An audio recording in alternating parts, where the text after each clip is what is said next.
Golkar dukung Deddy Mulyadi di Pilgub Jawa Barat 2024. What does it mean? Apa artinya? Artinya adalah Golkar tidak mendukung Ridwan Kamil untuk Pilgub Jawa Barat. Artinya lagi, Ridwan Kamil akan ditarik ke Jawa Barat.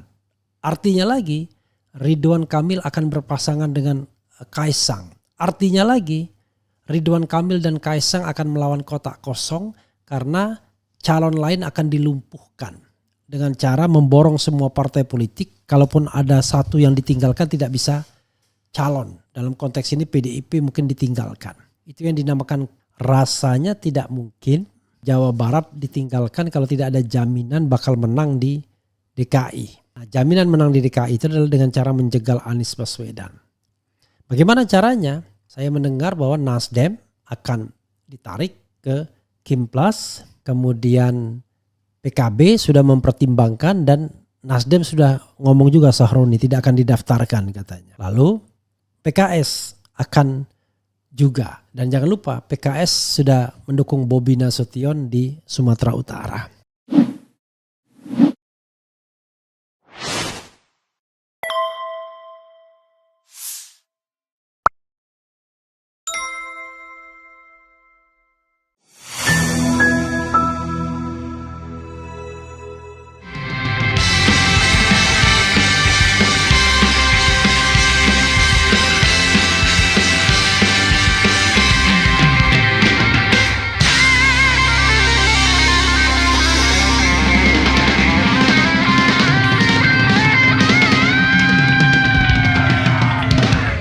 Assalamualaikum warahmatullahi wabarakatuh.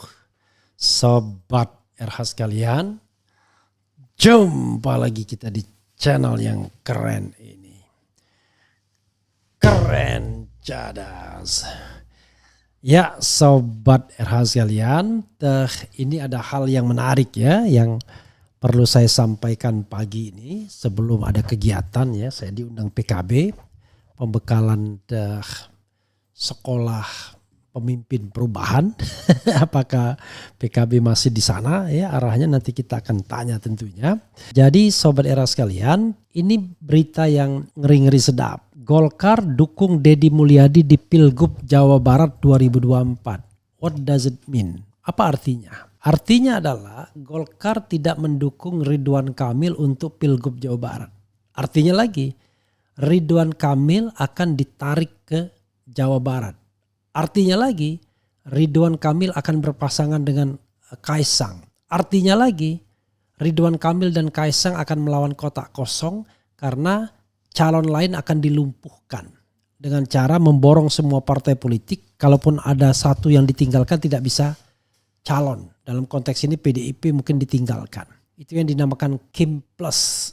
Jadi partai-partai Kim, 4 partai itu yaitu Gerindra, Golkar, kemudian Demokrat dan PAN itu akan ditambah dalam partai-partai dalam koalisi perubahan yaitu PKB, Nasdem dan PKS. Maka terjadilah Grand Coalition dan PDIP tidak bisa mencalonkan calonnya sendiri, mau Anies mau Ahok, karena yang punya kursi P3 cuma 1, kemudian Perindo cuma 1. Dengan kursi tersebut maka tidak akan ada calon lain kecuali pasangan RK dan Kaisang. Nanti di tengah jalan RK akan dimenterikan dan Kaisang yang akan menjadi gubernur. Kalau skenarionya mulus, itu yang saya dengar. Coba kita bacakan ya. Bandung FIFA. Oke. Partai Golkar menyatakan dukungannya kepada politisi Gerindra, bayangkan. Deddy Mulyadi di pemilihan gubernur Pilgub Jawa Barat 2024. Dukungan itu disampaikan Ketua Umum Golkar Erlangga Hartarto melalui daring video call dengan Deddy Mulyadi di Bandung, Jawa Barat. Ya. Kalau orang tersandra ini ya begini ini ya. Sementara dukungan Partai Golkar kepada Deddy Mulyadi diwakili petinggi DPP Golkar Singgih Janurat Moko bertemu dengan Deddy Mulyadi di Kota Bandung. Kita tadi sudah berdiskusi banyak, intinya bahwa kita mendukung Pak Deddy Mulyadi untuk menjadi calon gubernur di Jawa Barat. Kata Singgi kepada Deddy Mulyadi di Bandung, Jawa Barat, Jumat malam 2 Agustus 2024. Singgi menjelaskan dukungan tersebut nanti akan diresmikan oleh Ketua Umum Golkar Erlangga Hartarto. kita silaturahim dengan Deddy Mulyadi. Yang kedua, bagaimana supaya Jawa Barat lebih baik lagi untuk kemajuan, tegasnya. Sebelumnya dinamika Pilgub Jawa Barat 2024 terus menunjukkan perubahan, di antaranya posisi politisi Gerindra Deddy Mulyadi untuk maju di Pilkada Jawa Barat. Hal baru pun terjadi, Deddy Mulyadi tengah melakukan video call dengan Ketua Umum Partai Golkar Erlangga Hartarto. Saat dikonfirmasi, Deddy mengutarakan secara singkat apa yang dibahas dalam video call dengan Ketum Golkar Erlangga.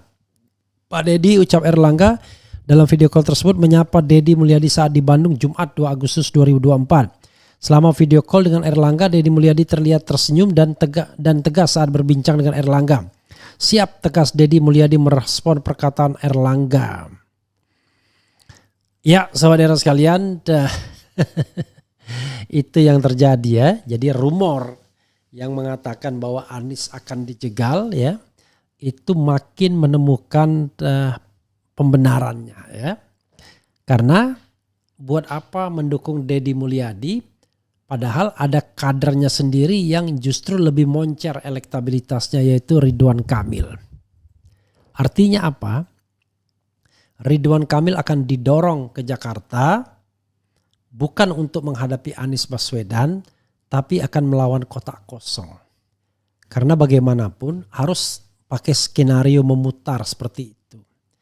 Karena kalau skenarionya tidak memutar, dikhawatirkan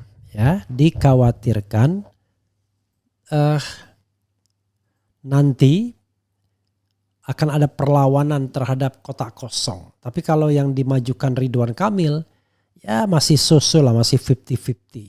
Jadi sahabat era sekalian, rasanya tidak mungkin Jawa Barat ditinggalkan kalau tidak ada jaminan bakal menang di DKI. Nah, jaminan menang di DKI itu adalah dengan cara menjegal Anies Baswedan. Bagaimana caranya? Saya mendengar bahwa Nasdem akan ditarik ke Kimplas, kemudian PKB sudah mempertimbangkan dan Nasdem sudah ngomong juga Sahroni tidak akan didaftarkan katanya. Lalu PKS akan juga, dan jangan lupa PKS sudah mendukung Bobi Nasution di Sumatera Utara. Jadi itulah politik kita. Jadi Anda pendukung Anies, pendukung perubahan ya. Partai Anda bukan lagi partai perubahan tapi partai yang sudah berubah ya, seperti halnya Barack Obama mengatakan change, yes we can. Ya, perubahan, ya kita bisa. Tapi terakhir dia katakan yes he has changed. Ya dia sudah berubah. Jadi ya begitulah mau diapakan coba ya. Jadi itu skenarionya. Nah cuman masalahnya adalah apakah skenario ini berjalan mulus atau tidak. Bergantung kepada PKS kuncinya. PKB mudah ditundukkan sepertinya. Nasdem juga sekarang mudah ditundukkan. Tapi PKS ini yang kemudian a big question. Tapi ketika PKS mendukung Bobi Nasution, ini sudah tanda-tanda. Ya, PKS menjadi partai yang berkhianat juga. Karena kalau PKS masih tertinggal, maka dia bisa menjalin aliansi dengan PDIP yang sama-sama jomblo. Dengan PDIP, PKS bisa maju mengajukan calon. Ya. Tetapi kita tidak tahu ya, politik di belakang layar misalnya antara Prabowo dan Megawati bisa saja mereka deal-dealan juga. Artinya PKS dan Anies ya become the common enemy dan mereka kemudian akan digagalkan. Itu skenario yang bisa dibaca ya dari itu semua. Jadi sobat era sekalian, Anda yang mendukung Anies Baswedan, siap-siaplah bakal kecewa karena Anies tidak bisa berlaga di Pilkada DKI. Ya, artinya save the worst ya. Bersiap ya untuk ready to compete ya, ready to run for election but save the worst ya. Tetap saja kemudian kita menyimpan hal yang paling buruk ya, yang bersedia terhadap hal yang paling buruk, yaitu Anies tidak bisa maju dan politik Indonesia akan menjadi politik yang dikendalikan fully ya, controlled by the presidential office, baik istana baru maupun istana lama sedang kompak-kompaknya ini, sedang kompak-kompaknya ya. Oke. Oke, coba kita bacakan komentar Sobat Era sekalian ya. Memang pagi-pagi ini saya butuhkan untuk live karena penting, kedua karena saya mau jalan. Saya akan bicara di depan SPP, Sekolah Perubahan ya. Nanti ya tidak tahu bagaimana dinamikanya. Ya kita omongkan apa adanya ya. Oke, saudara sekalian, nanti setelah ini kita bahas soal Bobi Nasution yang dicalonkan juga oleh PKS. Jadi saudara sekalian, ini tanda-tanda awal. Saya dapat beritanya ya 2-3 hari yang lalu. Jadi tanda-tanda awal bahwa Pak Lurah tidak mau ada Anies Baswedan. Karena itu at all cost dia akan tekan PKB, tekan Nasdem, tekan PKS juga. Ya, kalau tidak bisa ditekan, dikasih hadiah agar kemudian Anies tidak bisa nyalon atau Anies bisa dikalahkan. Karena untuk mengalahkan Anies kelihatannya sulit, maka yang paling mudah dan yang paling bisa adalah Anies digagalkan. Pertanyaannya adalah tadi, kenapa harus Ridwan Kamil? Ya tadi untuk menghindari kotak kosong menang di DKI. Itu soalnya ya. Oke, Sobat RH sekalian, coba kita bacakan komentar Sobat RH sekalian ya. Apapun itu Anies Baswedan Thomas Lembong maksakan diri ya. Anies Sohibul saja belum tentu bisa, apalagi Anies Thomas Lembong. Oh, mungkinkah RK akan diposisikan sebagai menteri bank? Mungkin juga. Ya. Jadi satu skenario lain RK dijadikan menteri. Jadi bisa jadi ya. Jadi ini kan kita bicara tadi ya, ready for running election ya. Tetapi save the worst. Jadi kita tetap jaga-jaga yang paling buruk sekalipun. Jadi skenario lain bisa juga. Karena Ridwan Kamil akan dijadikan menteri.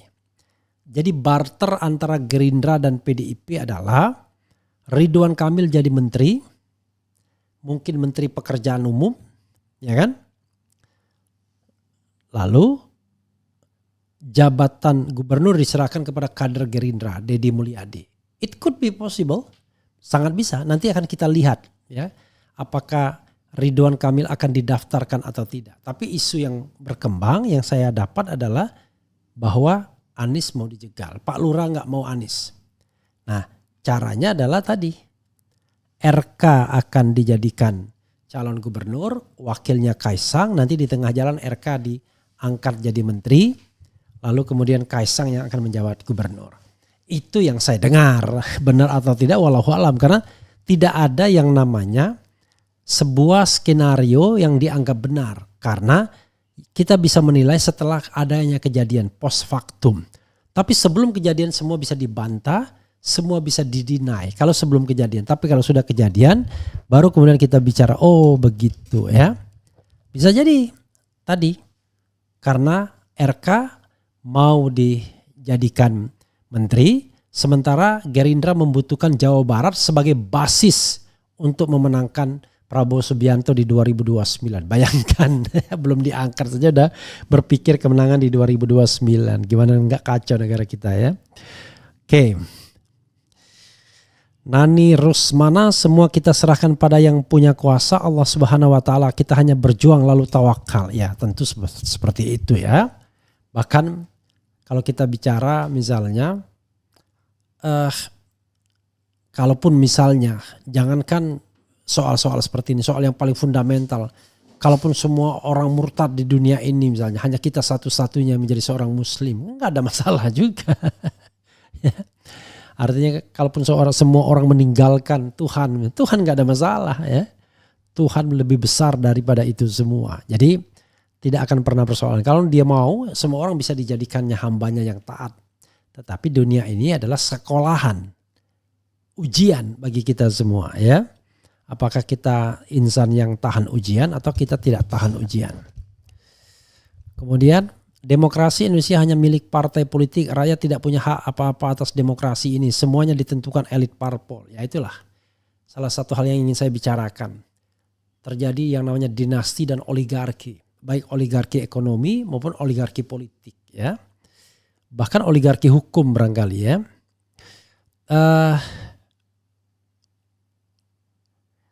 Analisa Anies digagalkan oleh siapa? Karena election governornya bulan November nanti. Lestari memang electionnya bulan November, tapi jangan lupa pendaftarannya itu terakhir tanggal 27 Agustus bulan ini. Jadi kalau tidak bisa mendaftar ya nggak bisa tidak bisa berkompetisi di November karena memang menurut aturan pendaftaran itu 3 bulan sebelumnya. Jadi September, Oktober, November. Jadi 3 bulan sebelumnya. Bayangkan Indonesia ini ya. Jadi 27 Agustus ini adalah pendaftaran. Ya, nanti akan kita lihat.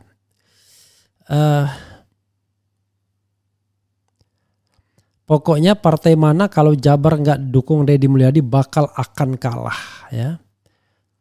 Jadi ternyata nggak ada yang mustahil di depan Allah Subhanahu Wa Taala. Adu kuat saja kita. Ya, tentu kita berusaha ya. Yang namanya insan yang takwa, tawakal ya, itu adalah mereka yang sudah berusaha. Kalau hanya menyerahkan kepada itu ya, saya mengatakan ini dalam rangka berjuang agar ini tidak terjadi, agar ada kesadaran kita. Oh, ayo kita hati-hati ya. Kalau partai itu melakukan hal seperti itu, partai itu nggak akan dipilih lagi, akan ditinggalkan dan lain sebagainya. Nah, sebatas itu saja ya, sesuai dengan kemampuan. Kalau kita penguasa dengan pedang, saya bukan penguasa, tapi saya punya lisan, saya lakukan dan lebih baik dibandingkan sekedar hati yang menolak. Ya, banyak sekali orang yang cuma hati menolak, tapi ibaratnya justru meributkan orang yang ini. Ya.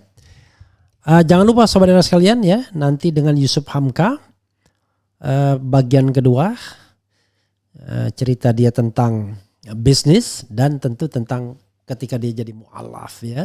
Bayangkan nih, ini orang cuma pengen tanya-tanya ke Masjid Agung Al-Azhar, diantar ke rumah Buya Hamka, lalu Buya Hamka bilang suruh kalimat syahadat. Dia bilang, oh nanti besok aja, saya mau tanya-tanya dulu. Gak bisa. Kenapa gak bisa? Karena Buya bilang begini, kamu kalau dari sini dan kamu kemudian tiba-tiba meninggal besoknya, hari ini dari jalan ke rumah ke tempat dia balik, yang berdosa saya, kata Buya Hamka. Luar biasa ya. Makanya dia segera diislamkan. Jadi beda. Jadi kalau mengislamkan orang itu jangan ditunda-tunda. Karena kalau ditunda-tunda something happen to him menurut kepercayaan kita tentunya ya. Kita hargai yang lain. Ya dia mati dalam keadaan kafir kan. Ya. Oke, sobat semuanya. Itu yang ingin saya share ya, mudah-mudahan ini memberikan kesadaran dan penyadaran bagi kita semua. Itu saja, kita nantikan ulasan berikutnya tentang Bobi Nasution yang didukung akhirnya oleh PKS juga. Wassalamualaikum warahmatullahi wabarakatuh. Keren, cadas, yeah.